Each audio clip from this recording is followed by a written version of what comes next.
Astuces pour mémoriser les verbes irréguliers en anglais. Abonne-toi si tu veux d'autres tips. Je vais vous donner un petit truc pour mémoriser les verbes irréguliers, surtout si vous avez du mal justement à les mémoriser, ou alors si vous avez une date butoir, comme si par exemple vous voulez les savoir avant le bac, avant un examen. Après, encore faut-il savoir les utiliser, mais ça ce sera dans une autre vidéo. Bon, si vous prenez la liste des verbes irréguliers, déjà il y en a beaucoup, et en plus souvent on me la donne dans l'ordre alphabétique. Bon, c'est pas particulièrement cohérent, mais bon, on la donne comme ça parce qu'il y en a tellement que voilà.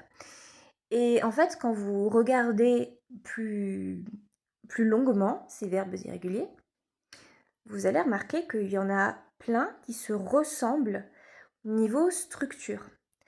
Par exemple, vous allez avoir le verbe send qui veut dire envoyer, et les trois formes, ça fera send, sent, sent. Et quand vous allez tomber sur le verbe bend, qui veut dire courber, pencher, et ben ça va faire quoi? Ça va faire bend, bent, bent. Donc exactement pareil que l'autre. Donc la petite astuce, c'est vous prenez une dizaine de stabilos, et à chaque fois que vous voyez une structure, vous la surlignez. Et quand vous voyez la même un peu plus bas, vous reprenez la même couleur, vous la resurlignez, et vous les apprenez par groupe de même couleur. Comme les structures vont être répétitives à chaque ligne, eh ben ça va être beaucoup plus simple à mémoriser. Je vous donne quelques petits raccourcis, mais il faudra faire le taf vous-même quand même.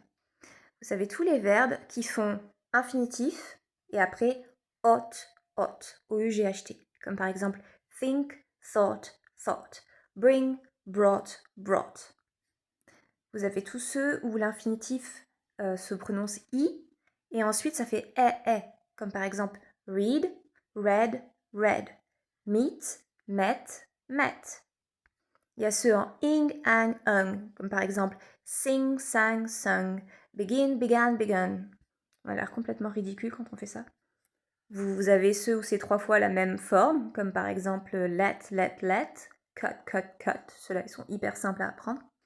Vous avez ceux où ça fait infinitif, a, ion, comme par exemple give, gave, given. Forbid, forbade, forbidden. Ceux un peu pareils où ça fait infinitif, o, ion. Par exemple, write, wrote, written. Ride, rode, ridden. Ceux où on remplace le D par un T, comme ce que j'ai dit tout à l'heure, send, sent, sent. Ceux qui font infinitif, EW et own. Par exemple, fly, flew, flown. Blow, blew, blown. Vous avez ceux où on rajoute un T à la fin, comme par exemple dream, dreamt, dreamt. Et il doit y avoir encore une ou deux catégories, et puis les petites exceptions à la fin, mais qui du coup, il n'en reste pas beaucoup, quoi. Donc ça paraît un peu bizarre en disant ça, voire un peu compliqué, mais en fait non. Une fois que vous avez fait le tri et que vous avez tout surligné, en fait vous allez vous retrouver avec des paquets de 5 voire 10 verbes qui fonctionnent exactement de la même manière. Donc en fait, une fois que vous connaissez le premier, en fait vous connaissez les autres.